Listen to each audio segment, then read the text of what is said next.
आज अतिशय उत्साहामध्ये आम्ही सर्वांनी मिळून जलपूजन केलंय।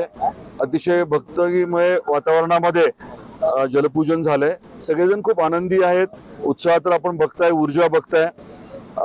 वरुण राजाने एका अर्थाने आपल्यावरती कृपादृष्टी दाखवलेली आहे, परंतु दुसरीकडे आता अतिवृष्टी काही ठिकाणी झाली आहे, नुकसानी व्हायला लागले, त्यामुळे त्या बाबतीत देखील योग्य ती खबरदारी घेणं गरजेचं आहे।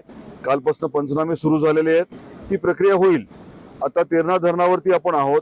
हे धरण भरल्यामुळे या भागात खास करून जो ऊस उत्पादक शेतकरी आहे त्याला मोठा फायदा होणार आहे आणि रबीच्या बाबतीतली पण चिंता त्या अर्थाने मिटलेली आहे।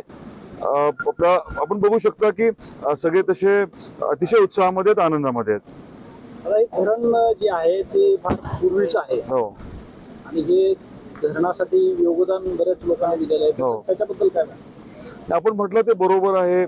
70च्या आधी बांधलं गेलेलं हे धरण आहे आणि अनेक गावांचं अर्थकारण या धरणामधल्या पाण्यावरती अवलंबून आहे, तेरणा नदीवरती अवलंबून आहे।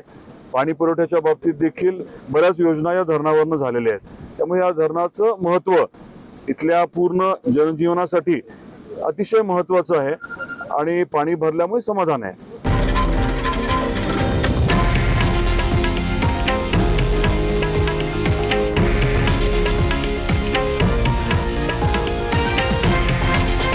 हे आहे देशातील नंबर 1 न्यूज नेटवर्क आणि आपण पाहत आहात TV9 मराठी, एकमेव।